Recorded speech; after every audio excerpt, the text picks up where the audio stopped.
अवामी इत्तेहाद party के सरबराह Rashid engineer आज वादी पहुंचे और एयरपोर्ट से बाहर आते ही सर्वसुजूद हुए।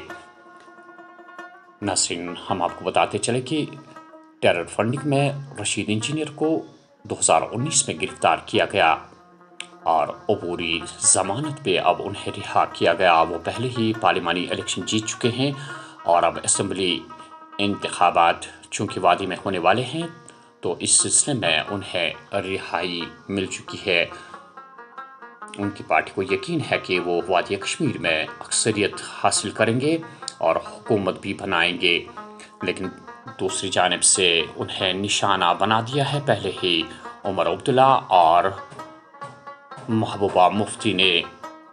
वाज़ेह अल्फाजों में उन्होंने कहा कि ये पार्टी जो है सरकार की जानिब से खड़ी की गई है ताकि वोट जो है वो तकसीम किए जाए। उन्होंने वाज़ेह इशारा दिया कि अगर ये पार्टी यहाँ पे कामयाब होती है तो इनका गठबंधन जो है वो बीजेपी के साथ होगा। जो यहाँ पे बाकी कैंडिडेट्स भी खड़े किए गए हैं, महबूबा मुफ्ती और उमर अब्दुल्ला ने वाज़ेह कहा कि वो लोग भी जुड़ जाएंगे बीजेपी के साथ।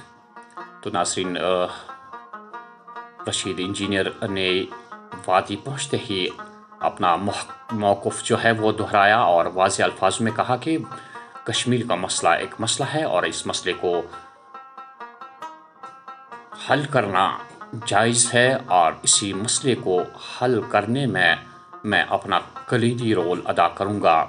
उन्हें वादी कश्मीर में अमन कायम करने के लिए ज़ोर दिया और वाज़ेह तौर पे इस बात से इनकार कर दिया कि वो बीजेपी या किसी और के इशारे पे काम करेंगे। क्या कहा उमर अब्दुल्ला और महबूबा मुफ्ती ने, हम आपको दिखाने की कोशिश करेंगे कि उनका मौक़िफ़ क्या है और रशीद इंजीनियर ने क्या कहा। पीडीपी जेल के अंदर होती तो मैं यहाँ की सरकार को बताना चाहती हूँ कि अगर आपने इंजीनियर रशीद साहब की पार्टी को दोबारा एक प्रॉक्सी पार्टी, जब आपकी बाकी प्रॉक्सी पार्टी फेल हो गई है, अब इंजीनियर रशीद साहब की पार्टी को आप सामने ला रहे हैं, उसकी आप भरपूर मदद कर रहे हैं पैसे से, बाकी चीजों से, तो मुझे ये बताइए कि आप फिर बताइए सीधे कि बाकी किसी पार्टी को इलेक्शन ही नहीं लड़ना है। ये कैसे गुंडागर्दी। तो मैं लोगों को भी खबरदार करना चाहती हूँ कि प्रॉक्सी पार्टीज के इसमें मत आइए। इनके पीछे एक बहुत बड़ी ताकत है जो चाहते हैं कश्मीर का वोट जो है वो डिवाइड हो जाए। खासकर पीडीपी उनके निशाने पे है। उनको मालूम है पिछले 5 साल में भी पीडीपी वाहिद जमात है जिसने जम्मू कश्मीर के लोगों के लिए खड़ी रही, यहाँ के जो जेल में लोग बंद हैं उनके लिए खड़ी रही। जो इन्होंने 5 अगस्त 2019 को किया उसके खिलाफ आवाज उठाई, इसलिए इनके निशाने पे पीडीपी है। और ये जितनी भी जमातें हैं जो आजाद उम्मीदवार की शक्ल में आ रही हैं, एआईपी की शक्ल में नजर आ रही हैं, उनका बाज़ाब्ता कहीं ना कहीं से उनकी फंडिंग हो रही है और उसके साथ उनको सरकार की पूरी प्रोटेक्शन मिल रही है। तभी उन्होंने जुर्रत की कि पीडीपी के कैंडिडेट पे इस तरह कातिलाना हमला करें। प्रूफ नहीं है वो तो पता है उनको अभी तक जेल में होने चाहिए थे, अभी तक वो जेल में बंद क्यों नहीं है। और ये जो एआईपी के कैंडिडेट है इनके पास इतने वसाइल कहां से आ गए। इनका लीडर जेल में है, ये हजारों की तादाद में इनके साथ गाड़ियां होती हैं, इतना पैसा कहां से आ गया, ये तो लोगों को सोचना चाहिए। ये अचानक कहां से आ गया।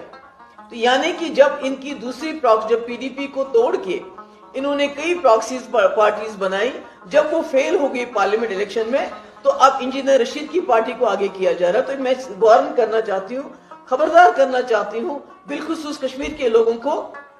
आपके यहाँ बिलाशक पीडीपी, एनसी, कांग्रेस पार्टी है। इसके अलावा जितने भी आप मैदान में इस वक्त देख रहे हैं, जितने भी लोग घूम रहे हैं, खासकर एआईपी की जो पार्टी घूम रही है, इसकी बैकिंग पीछे से हो रही है। ये खबरदार रहिए। ये बहुत देखने वाली क्या बात है। हमें तो मालूम था कि कहीं ना कहीं ये होगा। मुझे तो अफसोस बारामूला पार्लिमानी हल्के के लोगों के लिए है, क्योंकि ये बेल उन्हें उनकी खिदमत के लिए नहीं मिला है। ये बेल उन्हें पार्लियामेंट अटेंड करने के लिए नहीं मिला है। ये बेल एक मेंबर पार्लियामेंट की हैसियत से काम करने के लिए नहीं मिला है। ये बेल मिला है सिर्फ और सिर्फ यहाँ वोट हासिल करने के लिए। और उसके बाद इनको वापस तिहाड़ लेना पड़ेगा और नॉर्थ कश्मीर के लोग दोबारा एक नुमाइंदे के बिना होंगे। अब वोटर इसको किस तरह से लेगा और इस फैसले का उन पे क्या असर होगा हम देखेंगे अभी।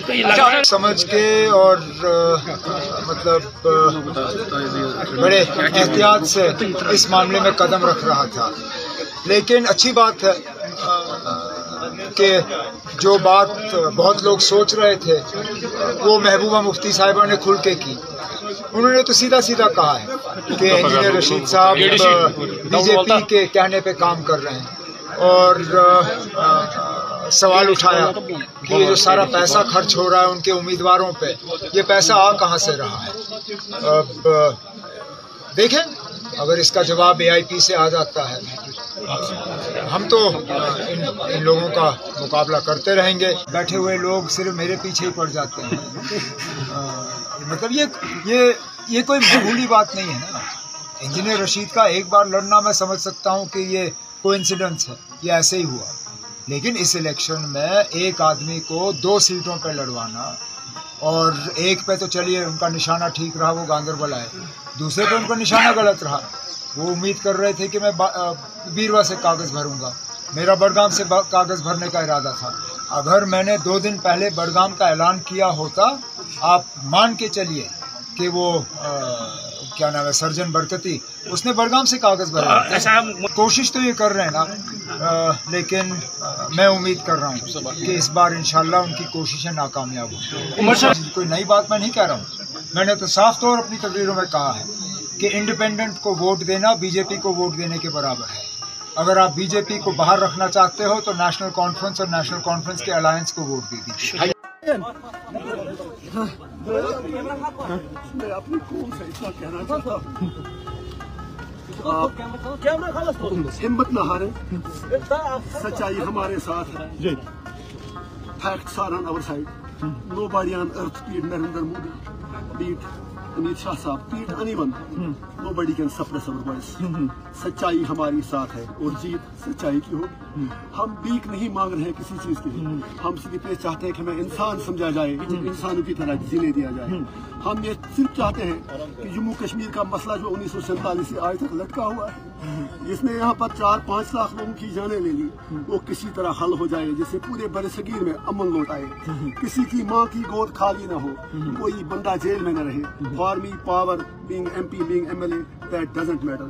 Everything comes later on. First thing is that self-respect, rights, liberty of Kashmiri. I have highest regards for them also. मैं उन लोगों की लड़ाई लड़ रहा हूँ जिसकी लड़ने की उनमें हिम्मत नहीं है। 5.5 साल तक वो कहीं नजर नहीं आई और उसीलिए पार्लियामेंट इलेक्शन में वो सारे हार गए। मुझे सिर्फ इतना कहना है, जो मेरी लड़ाई है, माई fight is much more bigger than what PDP and MC are crying today. Being MP, being MLA, that doesn't matter. Everything comes later on. First thing is that self-respect, rights, liberty of Kashmiris have to be protected, preserved.